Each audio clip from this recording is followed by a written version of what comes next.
প্রিয় ভিউয়ার্স, সবাইকে আমন্ত্রণ হুমায়রার কিচেনে। আশা করছি যে যেখান থেকে আমার ভিডিও দেখছেন সবাই অনেক অনেক ভালো আছেন। আজকের রেসিপি আমাদের দৈনন্দিন দিনের ডাল রান্না, মসুর ডাল রান্নার রেসিপি। তবে রেসিপিটা কিন্তু একটু অন্য রকমের। চাল ডাল মিলিয়ে কিছু সবজি দিয়ে ডাল রান্না। আসুন দেখে নিই একটু নতুন ধরনের এই মসুর ডালের রান্নার রেসিপিটা। 1 কাপ পরিমাণ মসুরের ডাল আমি পানি দিয়ে ভিজিয়ে রেখেছি, আর তার মধ্যে দিয়ে দিচ্ছি সিকি কাপ পরিমাণ চাল। এটা নর্মাল চাল, আপনারা সেদ্ধ চাল, আতপ চাল, যেই চাল ইচ্ছা সেটাই ব্যবহার করতে পারেন। আমি ভিজিয়ে রাখবো জাস্ট 10 থেকে 20 মিনিটের মতো। রান্নার জন্য প্যানে দিয়েছি সিকি কাপ পরিমাণ তেল। এটা সাদা তেল, তবে কিন্তু আপনারা সর্ষের তেল দিয়েও রান্নাটা করতে পারেন। আর তাতে দিয়ে দিলাম 2-3টার মতো তেজপাতা, 2টা কাঁচামরিচ একটু ফেড়ে, আর দিয়েছি 3-4টার মতো রসুন কোয়া কুচিয়ে।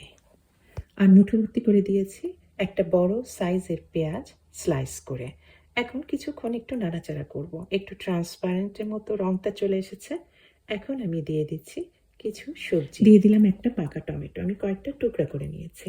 আর দিয়ে দিলাম সামান্য কিছুটা একটা ছোট সাইজের গাজর, আমি ছোট ছোট টুকরা করে নিয়েছি। আর দিয়েছি সিকি কাপের মতো বরবটি। সামান্য কিছুক্ষণ নাড়াচাড়া করে এখন দিয়ে দিচ্ছি একটা সিক্রেট ইনগ্রেডিয়েন্ট। এর ফলে কিন্তু ডাল রান্নার স্বাদটা কিন্তু বেড়ে যাবে দ্বিগুণ না 3 গুণ। 2 চা চামচ দিয়েছি সিজনিং মশলা।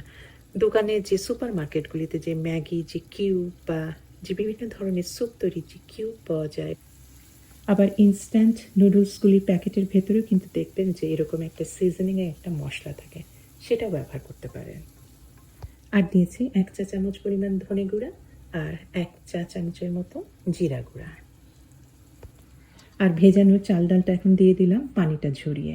আর দিয়েছি আমি বড় একটা সাইজের আলু, আমি ছোট ছোট টুকরা করে নিয়েছি।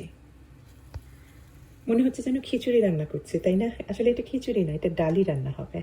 কিছুক্ষণ নাড়াচাড়া করে নিয়েছি, ভাজার কোনো দরকার নেই। আর দিয়ে দিলাম এখন প্রয়োজন মতো পানি। আমি এখানে আপাতত দিয়েছি 4 কাপের মতো পানি। আর একটা জিনিস দিচ্ছি, তেল। এই তেলটা অবশ্যই দেবেন। এই তেলটা দেওয়ার ফলে কিন্তু বিশেষ করে ডালটা, মসুরের ডালটা, এটা খুব তাড়াতাড়ি ঝট করে চটপট সিদ্ধ হয়ে যাবে। খুব বেশি সময় কিন্তু লাগছে না। চাল তো ভালো করে ফুটে গিয়েছে এবং একদম মাখা মাখা হয়ে গিয়েছে। একদম চাল ডাল কিন্তু সবজি একেবারে সিদ্ধ হয়ে গেছে। সময় কতটুকুন লাগলো?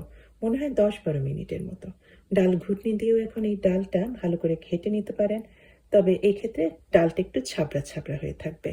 এভাবেও রান্না করতে পারেন, কিন্তু আমি একেবারে মসৃণ একেবারে ডাল রান্না করব, এই কারণেই আমি ব্লেন্ডারে ব্লেন্ড করে নিচ্ছি। বেশ ঘন হয়ে আছে কিন্তু। এই পর্যায়ে আমি রাখছি, আমি আর খুব বেশি পানিটা মেশাবো না। আচ্ছা, এখানে একটা বলে দেওয়া হয়নি, আমি অলরেডি কিন্তু ডালের মধ্যে স্বাদ অনুযায়ী আমি লবণ দিয়ে দিয়েছি। আর এখন একটা বাগার দেব, জবরদস্ত একটা বাগার। আমি প্যানে দিয়েছি, এখন একটু তেলের পরিমাণটা বেশি দিয়েছি। এখানে প্রায় 1/2 কাপের মতো তেল হবে। আর তার মধ্যে দিয়ে দিলাম কয়েকটা কারি পাতা। আর খেয়াল করেছেন আমি কিন্তু হলুদ এখনও দেইনি, এই যে এখন দিয়ে দিচ্ছি 1 চা চামচ হলুদ আর 1 চা চামচ লাল মরিচের গুঁড়া। এগুলি আর তেলের মধ্যে কিন্তু ভাজবেন না, তাহলে একদম পুড়ে কালো হয়ে যাবে। সঙ্গে সঙ্গে আমি ব্লেন্ড করা ডালটা মিশিয়ে দিচ্ছি। ব্যাস, আর কিছুই না, ডাল রান্না হয়ে গেল। একটু ঘন ডাল, স্বাদ কিন্তু সাংঘাতিক হয়েছে। এই ডাল পরোটা বা রুটি অথবা সাদা ভাতের সাথেও কিন্তু একদম পারফেক্ট একটা রেসিপি।